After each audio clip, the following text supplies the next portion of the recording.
یعنی اس نے جرم کیا کیا تھا؟ کوئی ہمیں بتائے جرم کیا کیا تھا اس نے؟ اور مجھے افسوس سے کہنا پڑتا ہے کہ ہمارے انصاف کے نظام نے اس کے فنڈامنٹل رائٹس کی حفاظت نہیں کی. اس کے اوپر مزید اور کیسز کر دیے گئے. کبھی وہ کراچی جا رہا ہے تو کبھی بلوچستان میں کیسز کر رہے ہیں. تو کوئی یعنی کدھر گئے ہمارے فنڈامنٹل رائٹس؟ کون سے ملک کے اندر جو اپنے آپ کو جمہوریت کہتا ہے وہاں لوگوں سے ایسے ہوتا ہے جو اس سے ہوا؟ ابھی تک وہ ریکور نہیں کیا شہباز گل. ابھی تک جس طرح اس کے اوپر تشدد کیا گیا ابھی تک اس کا اثرات اس کے اوپر ہے. کوئی اس کو انصاف ملنے کی آس پاس سے کوئی نظر نہیں آ رہا، بلکہ ابھی بھی کیسز بھگت رہا ہے وہ. اور ایک آدمی جو ملک کی مدد کرنے آیا تھا، اپنی سے بڑا آئیڈیلزم لے کے آیا تھا، وہ پیسے خرچ کر رہے وکیلوں کے اوپر، اپنے کیسز کے اوپر. میں اس کی اس لیے مثال دے رہا ہوں کیونکہ شاید ملک کے غدار ہوں، کوئی دہشت گرد ہوں، تو شاید ان کو تو ایسے ٹریٹ کرتے ہوں، لیکن ایک پولیٹیکل آدمی ایک سٹیٹمنٹ کے اوپر اس کے اوپر یہ ظلم کیا گیا. پھر جو اے آر وائی کا جو اس وقت جو ٹی وی چینل کا اس بیچارے کا جو نیوز ایڈیٹر ہے، اس کو کوئی کام ہی نہیں تھا، اس کو رات کے 3 بجے اٹھا کے لے گئے. مجھے یہ نہیں سمجھ آتی کہ رات کے 3 بجے کیوں اٹھانے آتے ہیں؟ کیوں یہ کیا ایک مہذب معاشرے میں ایک وارنٹ نکلتی ہے، آپ گھر پہ جا کے وارنٹ ڈیلیور کریں اور آپ اٹھا لیں ان کو. لیکن صبح کے 3 بجے جا کے سارے گھر میں اندر دروازے توڑ کے اندر گھس جاتے ہیں، وہاں جا کے ان کی عورتیں ہیں، بچے ہیں، ان کے سامنے یہ ظلم کر رہے ہیں. یہ جو اے آر وائی کے جو نیوز ایڈیٹر، ان کے بچوں کے اوپر ابھی تک اثر رہا ہے کہ جو انہوں نے اس طرح کیا. 25 مئی کو جو انہوں نے ہمارے ساتھ کیا، 25 مئی کو لوگوں کے گھروں میں گھسے، 3 بجے تک رات کے لوگوں کے گھروں میں گئے، وہاں اسی طرح دروازے توڑ کے گئے. ایک جو میجر صاحب تھے، ان کے گھر میں جب دروازہ توڑ کے گئے تو انہوں نے گولی چلائی. کسی کو کیا پتا کہ ڈاکو آ گیا، کون آ گیا رات کو؟ تو وہ بیچارہ سپاہی بیچارہ ایسے مارا گیا بیچ میں. ذمہ داری ان کی تھی جنہوں نے آرڈر کیا، اور اس کو اٹھا کے لے گئے اور اس کو پھر اس کے اوپر تشدد کیا. اس کے بیٹا، اس کا کوئی قصور ہی نہیں تھا. وہ کہہ رہے ہیں میجر صاحب کہ میں نے گولی چلائی ہے. اس کے بیٹے کو لے گئے اور جو بیٹے کے اوپر تشدد کیا کتنے مہینے رکھ کے. کدھر گئے فنڈامنٹل رائٹس؟ اور اس کے بعد اعظم سواتی سینیٹر، باہر پیسے اس نے جا کے پیٹرول پمپ کے اوپر امریکہ میں کام جھاڑو دے کے اپنی بزنس بنائی، پیسہ بنایا، اور وہی آئیڈیلزم لے کے وہ پیسہ سب اپنا پاکستان بھی لے، پاکستان بھی آ گئے، سینیٹر بن گئے. ایک ٹویٹ کے اوپر، اور ٹویٹ اتنی سچی ٹویٹ ہے کہ باجوہ کو کہہ رہے ہیں کہ آپ نے NRO2 دیا، ساری قوم کہتی ہے اس نے دیا، اس میں تو کوئی شک نہیں ہے. اس کے اوپر جو تشدد کیا گیا، بچوں کے پوتے اور پوتیوں کے سامنے صبح کے 3 بجے گھس کے اس کو پہلے مارا، پھر حوالے کیا گیا نامعلوم افراد کے جن کا نام بھی انہوں نے لیا ہے، اور ان کو اس کے اوپر ننگا کر کے پھر تشدد کیا. پھر ایک گندی ویڈیو بنا کے بیوی کو گھر دے دی، بیوی اور بیٹی کو. یعنی یہ کون سی بنانا ریپبلک میں؟ کدھر گئے فنڈامنٹل رائٹس؟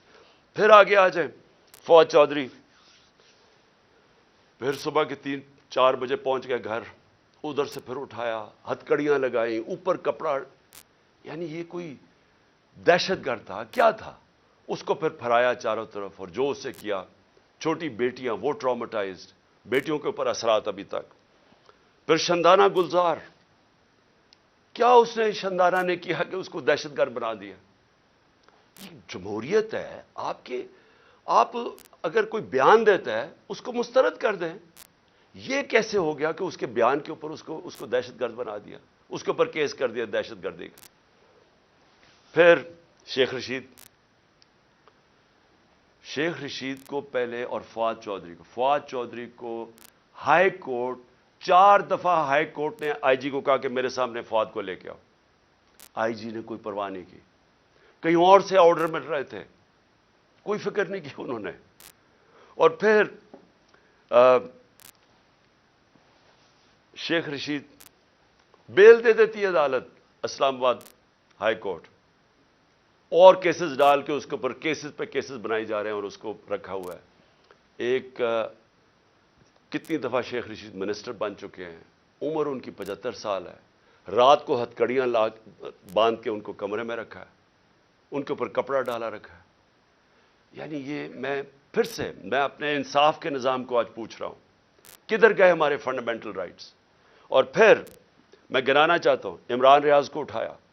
ہر وہ آدمی جو رجیم چینج کے جو صحافی خلاف ہے, ہر اس آدمی کو سنگل آؤٹ کیا انہوں نے. ہر اس آدمی کے اوپر, جس طرح عمران ریاض کو یہ دوسری دفعہ اٹھا کے لے کے گئے تھے,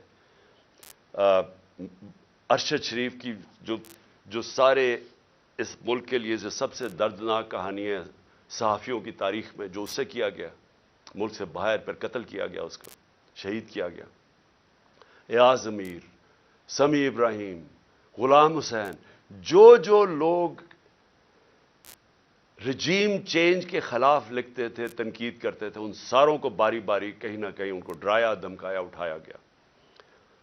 سوشل میڈیا کے ہمارے لڑکے, انہوں نے مجھے ایسی کہانیاں سنائی ہیں جو ہمارے نہیں بھی تھے, انہوں نے لوگوں نے آ کے بتایا ہے, جو ویسے سوشل میڈیا پہ جو تنقید کر رہے تھے, ان کو راتوں کو اٹھایا, ان کو بھی لے کے گئے, کہیں کو ننگا کیا, وہی ایک سٹینڈرڈ چیز تھی.